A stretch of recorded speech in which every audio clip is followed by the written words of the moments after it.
विद्याभारती गुजरात प्रदेश सूरत विभाग वराछा स्थानना श्री सरस्वती शिशु मंदिर वराछा श्री जीजी ઝડપિયા વિદ્યાલયના આજના આ શિશુવાટિકા સમગ્ર વિકાસ માધ્યમિક અને ઉચ્ચતર માધ્યમિક આર્ટ્સ કોમર્સ અને સાયન્સ વિભાગના ઓનલાઈન વેબિનારમાં આપ સર્વે વાલી મિત્રોનું હૃદયપૂર્વક અભિવાદન કરું છું, સ્વાગત કરું છું।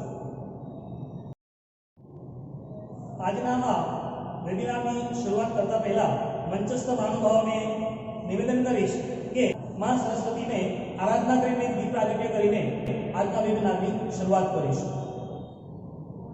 दीप ज्योति परम ज्योति दीप ज्योति जनार्दन दीपो हरतु मे पापम दीप ज्योति नमोस्तुते शुभं करोतु कल्याणम् आरोग्यं सुखसम्पदम् द्वेषबुद्धिविनाशाय आत्मज्योतिर्नमोऽस्तुते आत्मज्योतिप्रदीप्ताय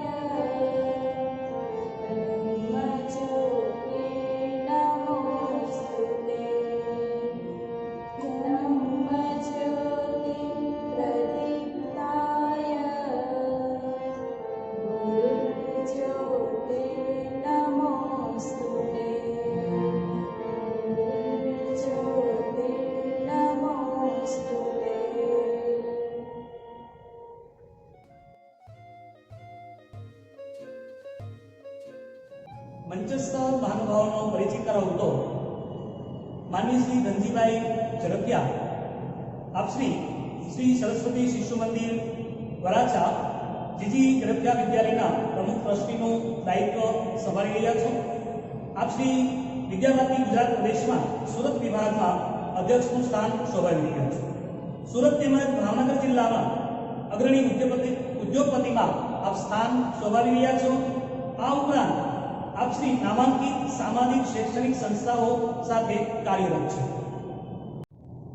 मंचस्थ बीजा महानुभावों परिचय करावो तो आत्मीय श्री अरविंदभाई नावलिया आप श्री सरस्वती शिशु मंदिर वराछा जीजी ઝડપિયા विद्यालय में व्यवस्थापक श्री दायित्व संभाળી રહ્યા છો।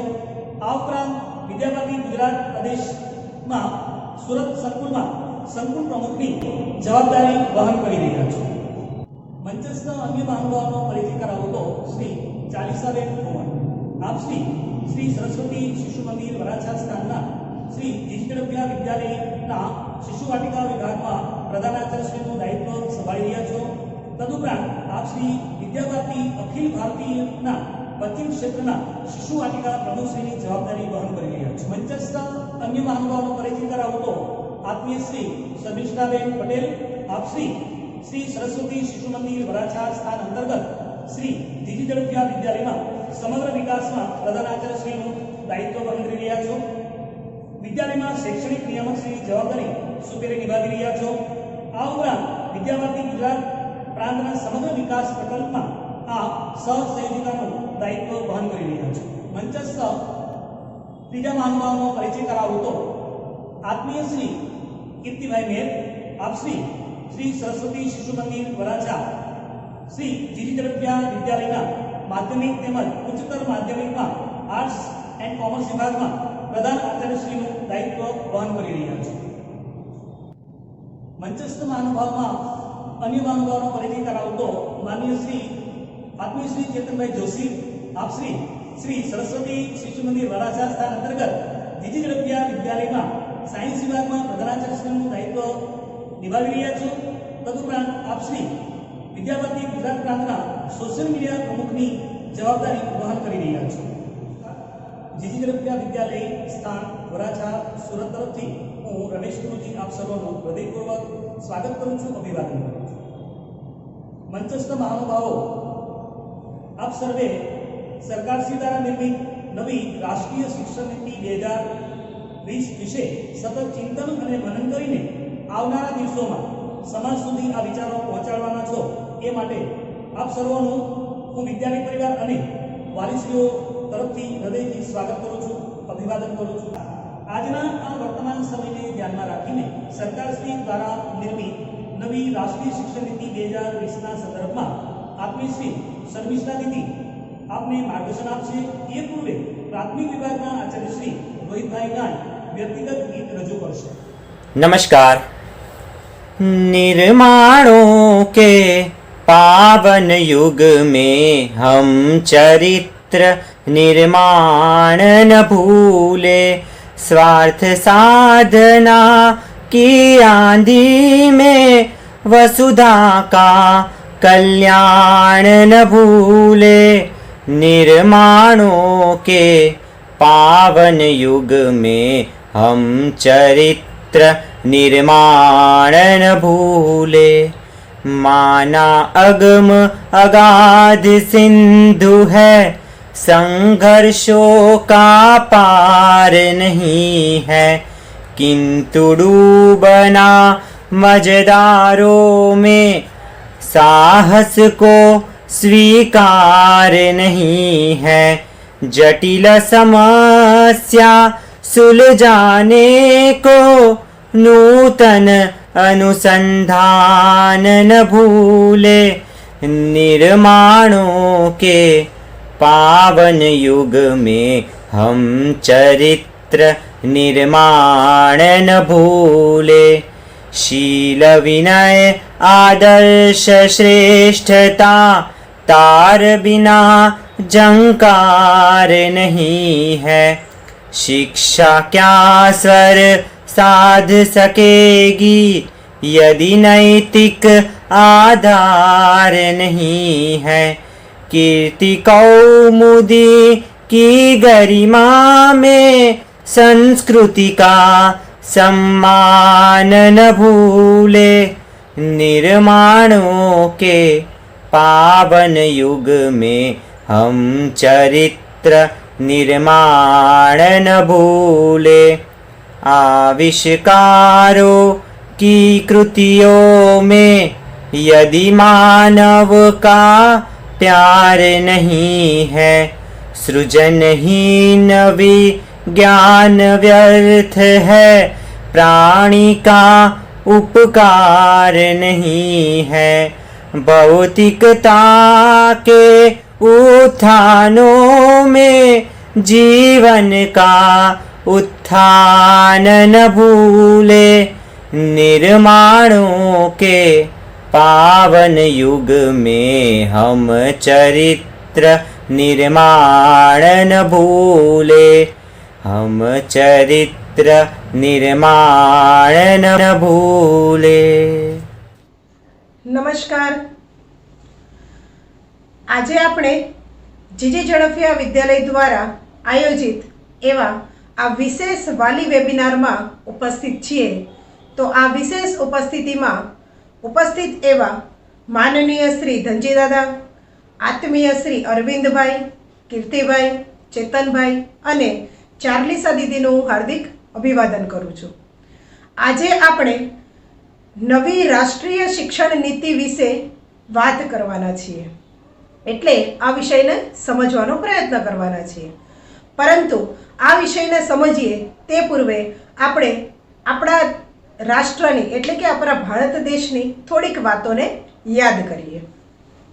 આપણે ભારતમાં જન્મ લીધો છે એટલે કે આપણે ભારતીય છીએ અને આપણે ભારતીય છીએ તેમ આપણા રાષ્ટ્રની આપણા દેશની શિક્ષણ પણ ભારતીય હોવું જોઈએ.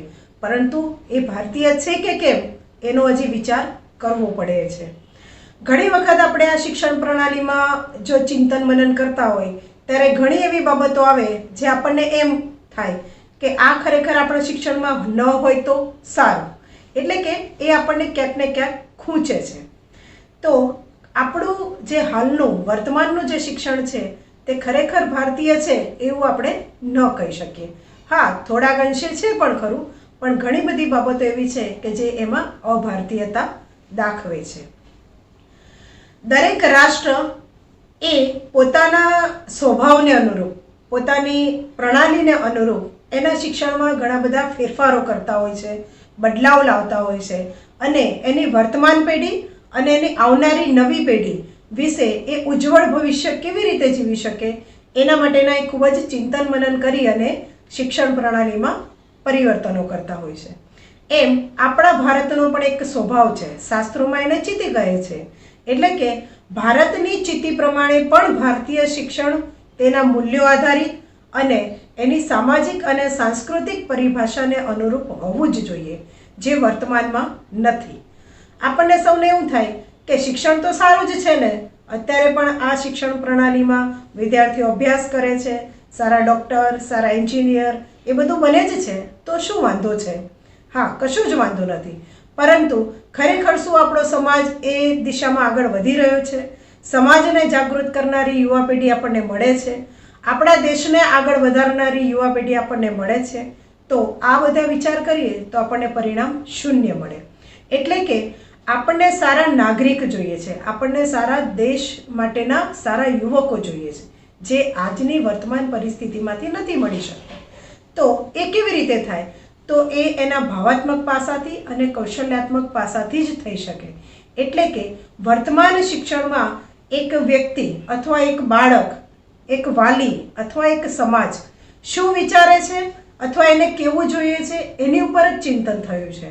પરંતુ આ નવી જે રાષ્ટ્રીય શિક્ષણ નીતિ આવશે એમાં એક વિદ્યાર્થી કેવી રીતે વિચાર કરી શકે એના ઉપર ચિંતન મનન થયું છે. એના કૌશલ્યો, એની સ્કિલ કેવી રીતે ડેવલપ થશે એની ઉપર ખૂબ જ વિચારણા થઈ છે અને એ રીતે એના ઉંમરના આધારે એના અભ્યાસક્રમોમાં ઘણા બધા પરિવર્તનો કરવામાં આવે છે.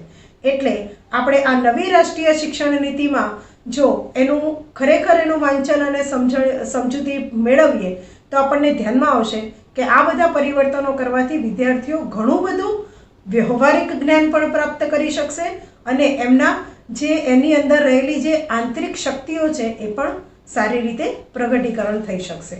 એટલે આ નવી રાષ્ટ્રીય શિક્ષણનું અમલીકરણ સારામાં સારી રીતે થાય એ આપણા સૌની જવાબદારી છે. 21મી સદીમાં ભારતની જ પેઢી પર જ આખા વિશ્વનો આધાર છે. એટલે કે ભારત જ એક એવું રાષ્ટ્ર છે, એક એવો દેશ છે કે જે શિક્ષણ જગતમાં અને આગળ જતા પૂર્ણ વિશ્વમાં એ પોતાનું એક પ્રથમ સ્થાન પ્રાપ્ત કરી શકે. તો એના માટે આપણે સૌ એક સાથ મળીને આ શિક્ષણ જગતમાં આગળ વધવું પડશે. તો આજે આપણે આ રાષ્ટ્રીય શિક્ષણ નીતિને સમજવાનો પ્રયત્ન કરીએ છીએ, પરંતુ અત્યાર સુધીમાં આપણા દેશ સ્વતંત્ર થયો ત્યારથી લઈને અત્યાર સુધીમાં આપણે આ શિક્ષણ જગતમાં ઘણા બધા પરિવર્તનો આવ્યા છે. તો એ પરિવર્તનનો ઇતિહાસ આપણે સમજીએ અને ત્યારબાદ આ નવી રાષ્ટ્રીય શિક્ષણ નીતિ સમજવાનો પ્રયત્ન કરીએ. તો સર્વપ્રથમ આપણે આપણા ઇતિહાસથી શરૂ કરીશું.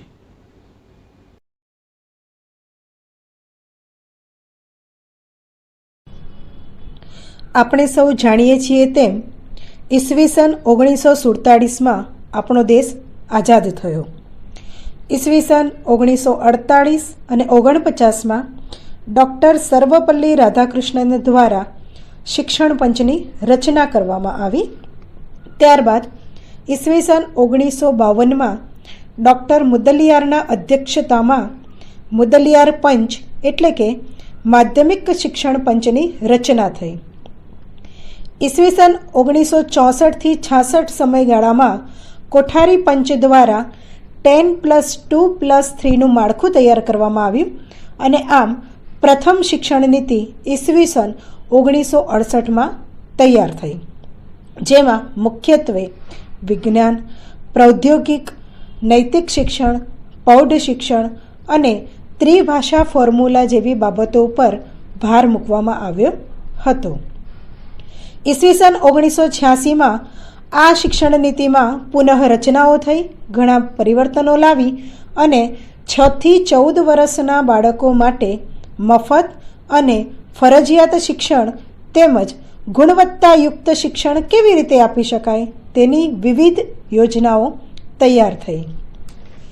ઈસવીસન 1992 અને 93માં ધોરણ 10માં મુખ્યત્વે ગણિત અને વિજ્ઞાન એ બે વિષય ભણાવાતા હતા, પરંતુ તેમાં પણ ફેરબદલ કરી અને ધોરણ 10 સુધી બધા જ વિષયોને સમાન કરવામાં આવ્યા. વર્ષ 2009માં RTE અંતર્ગત ધોરણ 8ને પ્રાથમિક એકમમાં લેવાયું અને ધોરણ 1 થી 5ને લોઅર પ્રાથમિક અને ધોરણ 6 થી 8ને અપર પ્રાથમિક જેવા વિભાગોમાં પરિવર્તિત કરાયા. અંતે આ વર્ષે એટલે કે ઈસવીસન 2020માં 5+3+3+4ની રચના થઈ અને સ્થાનિક ભાષાને પણ મહત્ત્વ આપ્યું, તેમજ ગોખણપટ્ટીને બદલે કૌશલ્ય અને સર્વાંગીણ વિકાસના વિષયોને મહત્ત્વ અપાયું અને આ નવીન રાષ્ટ્રીય શિક્ષણ નીતિની રચના થઈ. આપણે આ રાષ્ટ્રીય શિક્ષણ નીતિની રચના કેટલા તબક્કામાં, કેવી રીતે, કયા વિષયોને પ્રાધાન્ય આપ્યું છે, કઈ કઈ બાબતો મહત્ત્વની ઠરાવી છે તે વિશે અભ્યાસ કરીએ. રાષ્ટ્રીય શિક્ષણ નીતિનો પ્રથમ તબક્કો એટલે કે ફાઉન્ડેશન સ્ટેજ, જેને પાયાનો તબક્કો પણ કહેવામાં આવે છે. આ તબક્કો 5 વર્ષનો છે. ફાઉન્ડેશન સ્ટેજના એક વિભાગને પૂર્વ પ્રાથમિક શિક્ષણ તરીકે જાહેર કર્યું છે, જેમાં વર્ષ 3 થી 5ના બાળકોનો સમાવેશ થશે. આ બાળકોનું પૂર્ણ શિક્ષણ તેની ઇન્દ્રિયોની કેળવણી ઉપર જ મુખ્ય આધાર રાખશે, એટલે કે બાળકોનું પ્રાયોગિક કાર્ય તેની કર્મેન્દ્રિયો અને જ્ઞાનેન્દ્રિયોના આધીન હશે. ઉપરાંત તેમને વિભિન્ન આનંદદાયી પ્રવૃત્તિઓ અને રમત દ્વારા જ શિક્ષણ આપવામાં આવશે. આ તબક્કામાં ક્યાંય પણ લેખન કાર્ય હશે નહીં.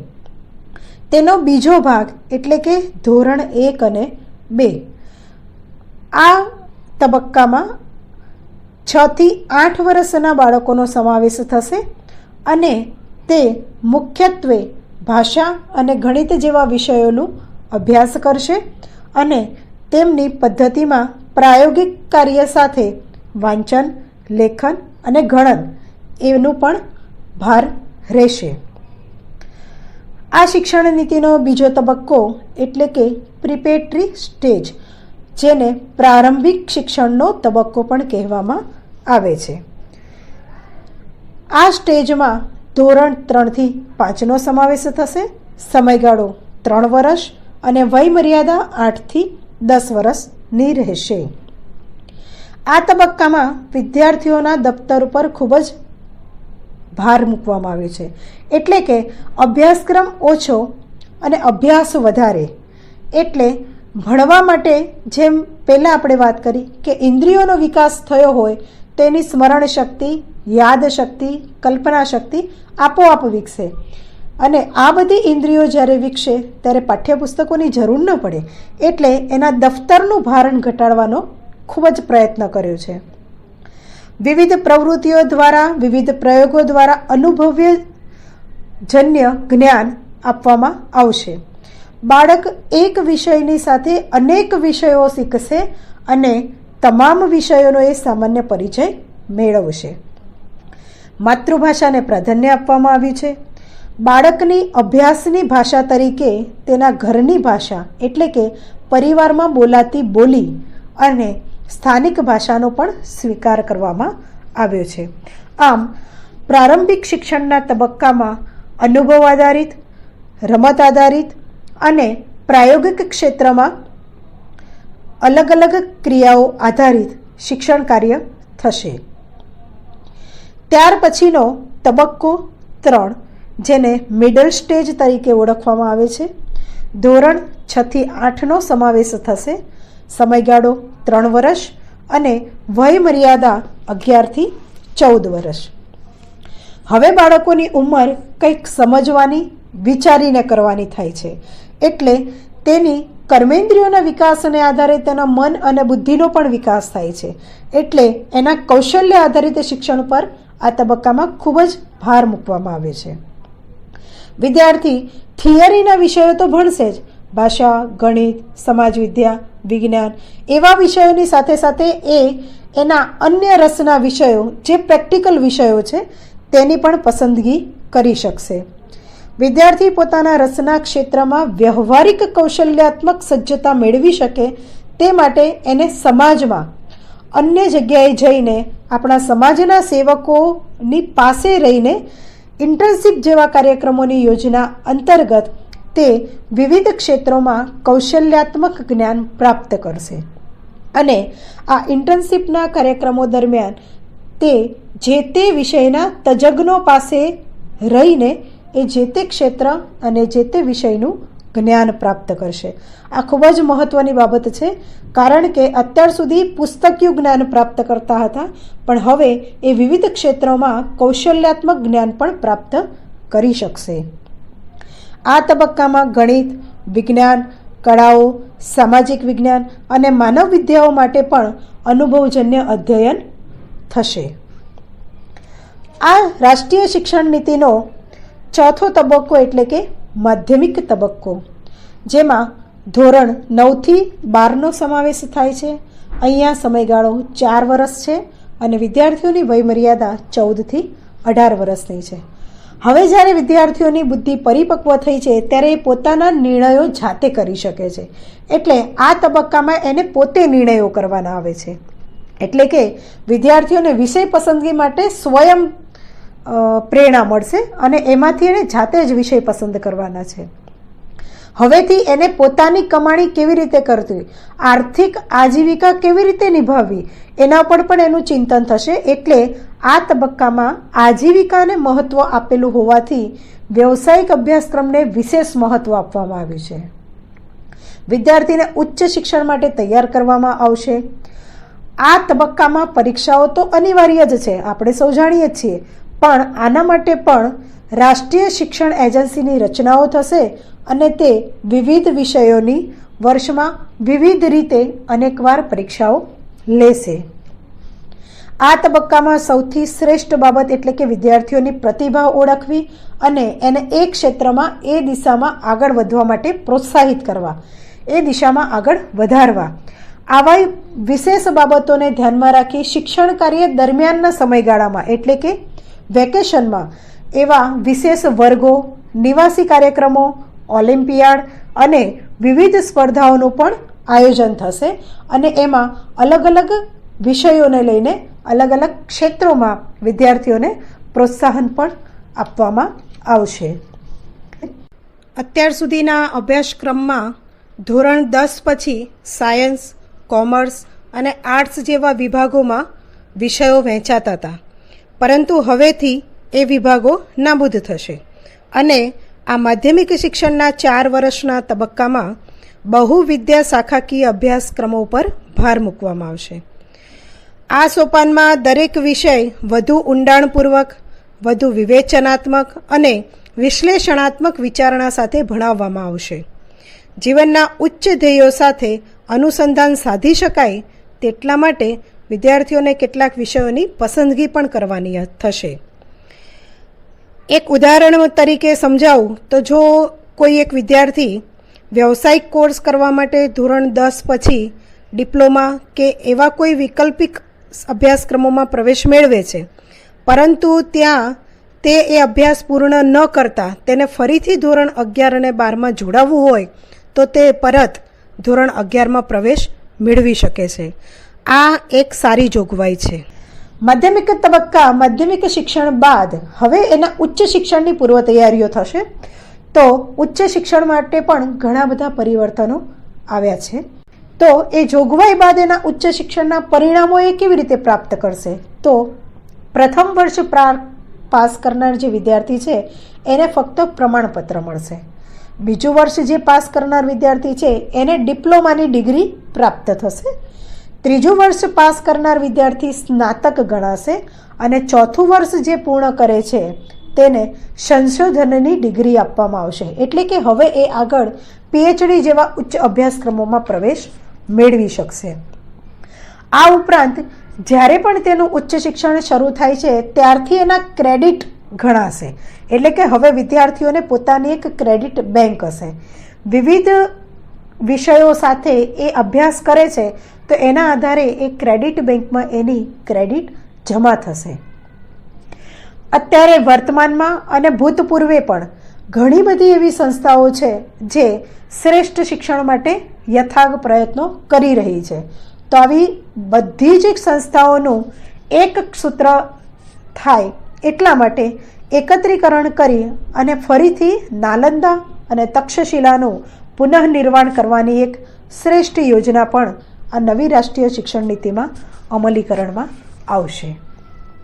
આ તો થઈ જેટલા ધોરણ, એની ઉંમર અને એટલા તબક્કામાં વર્ગખંડમાં અને સમાજના વિવિધ ક્ષેત્રોમાં અભ્યાસની વિધિ.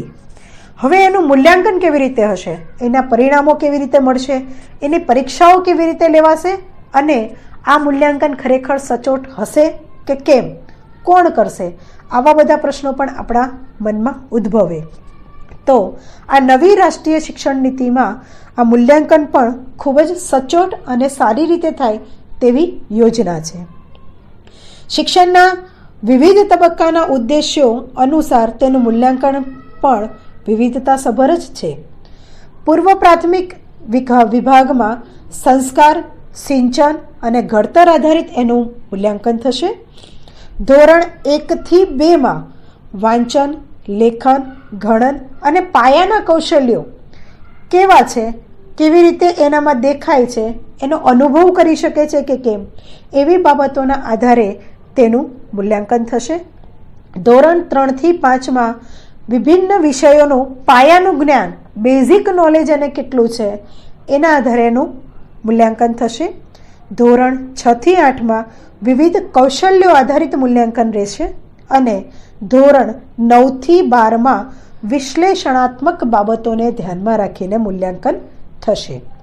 આ ઉપરાંત ધોરણ 10 અને 12માં રાજકીય કે માધ્યમિક શિક્ષણ બોર્ડ દ્વારા જે પરીક્ષાઓ યોજાય છે એ મુજબ જ પરીક્ષાઓ યોજાશે અને એ સિવાય ધોરણ 3, 5 અને 8માં સેન્સસ એસેસમેન્ટ એટલે કે તમામ વિદ્યાર્થીઓનું સમાન રીતે સતત મૂલ્યાંકન થશે. આ તો થઈ એક શિક્ષક દ્વારા અને કસોટી દ્વારા થયેલ મૂલ્યાંકનની વાત, પરંતુ એ સિવાય પણ અનેક એવી વિવિધ પદ્ધતિઓ દ્વારા પણ વિદ્યાર્થીઓનું મૂલ્યાંકન થશે. જેમાંની એક છે વિદ્યાર્થી પોતાનું મૂલ્યાંકન કરી શકશે, એટલે કે વિદ્યાર્થીનું સ્વમૂલ્યાંકન થશે. ત્યારબાદ તેનું એક વર્ગખંડમાં એક વિદ્યાર્થીનું એના અન્ય વિદ્યાર્થી સાથેનું મૂલ્યાંકન એટલે કે સહાધ્યાયી દ્વારા મૂલ્યાંકન થશે. શિક્ષક દ્વારા અને એ વિદ્યાલય દ્વારા પણ એનું મૂલ્યાંકન થશે, એટલે કે શિક્ષક અને શાળા દ્વારા પણ મૂલ્યાંકન થશે. આમ આ મૂલ્યાંકન પણ ઘણી બધી વિભિન્ન પદ્ધતિઓથી કરવામાં આવશે. તો આમ આ નવી રાષ્ટ્રીય શિક્ષણ નીતિ ઘણી બધી રીતે ઘણી બધી બાબતોમાં વિભિન્ન છે, અલગ છે, પરંતુ આ ત્યારે જ અમલીકરણમાં આવે જ્યારે આપણે સૌ એક સંકલ્પ સાથે આ શિક્ષણ નીતિનો સ્વીકાર કરીએ અને એમાં આપણા બાળકોનું શિક્ષણ કાર્યમાં એનું ભાવિ સુધારવામાં, એના કૌશલ્યો વિકસાવવામાં આપણે એને મદદરૂપ થઈએ. તો આ રાષ્ટ્રીય શિક્ષણ નીતિના પૂર્ણ અમલીકરણથી 21મી સદીના વિશ્વ શ્રેષ્ઠ ભારત માટે નાગરિકોને ઘડવાનું કાર્ય થશે અને કૌશલ્યલક્ષી શિક્ષણ દ્વારા આત્મનિર્ભર ભારતની સંકલ્પનાને સાકાર કરવાનો ઉત્તમ પ્રયાસ થશે. તો આવો આપણે સૌ પણ સાથે મળીને ફરીથી આ શિક્ષણ નીતિનો સ્વીકાર કરીએ અને આપણા સ્વસ્થ ભારત, સમૃદ્ધ ભારત, સશક્ત ભારત અને સ્વનિર્ભર ભારતને શ્રેષ્ઠ બનાવીએ. ભારત માતા કી જય. અસ્તુ. સાંપ્રત પરિસ્થિતિમાં સૌ કપડાકાળમાંથી પસાર થઈ રહ્યા છે ત્યારે વિદ્યાવર્તી ગુજરાત પ્રદેશમાં સુરત વિભાગ અધ્યક્ષની જવાબદારી સંભાળી રહેલા અને સતત શિક્ષક, વિદ્યાર્થીઓ, વાલીઓ અને સમાજની ચિંતા કરતા એવા શ્રી ધનજીભાઈ ઝડપિયા શુભેચ્છા સંદેશ આપશે. સૌ વાલી મિત્રો, જે આપણે આજની એક વાલી મીટિંગ છે એમાં આપ સૌને ખૂબ અભિનંદન અને સૌ તમે આ સમયમાં સારી રીતે તમારો સમય પસાર કરી રહ્યા છો અને આ કપરા સમયની અંદર આપ ખૂબ ધૈર્ય રાખ્યું છે અને બહુ સારી રીતે તમારા બાળકનો અભ્યાસક્રમ ચલાવી રહ્યા છો. વિદ્યાલય તરફથી જે કાંઈ મીડિયા અથવા ઓનલાઈન જે મૂકવામાં આવે છે એમાં આપ સારી રીતે સમજી અને તમારા બાળકને અભ્યાસ કરાવી રહ્યા છો. તેમજ આપ સૌનો ખૂબ સહકાર એ બાબતે મળ્યો છે અને વિદ્યાલયને જ્યારે જ્યારે જરૂર પડી છે ત્યારે પણ આપ સૌ ખડે પગે ઊભા રહ્યા છો. એમ જ આપ સૌ આવા કપરા સમયમાં પૂરી મુશ્કેલી વેઠીને પણ તમે તમારા બાળકની ચિંતા પણ કરી રહ્યા છો. એ બદલ આપ સૌને ખૂબ ખૂબ ધન્યવાદ અને ખૂબ ખૂબ આભાર. આપ સર્વ નિરોગી રહો, ભગવાનને એવી મારી પ્રાર્થના છે. આ જે કંઈ આપણી ઉપર આગ તૂટી પડ્યો છે તે વહેલા હાય એમાંથી આપણને મુક્તિ મળે એવી વાત મારી અહીંયા પૂરી કરું. સૌને વંદે માતરમ. હા, તો આજના વેબિનારની પૂર્ણાવતિ કલ્યાણ મંત્ર દ્વારા કરીશું.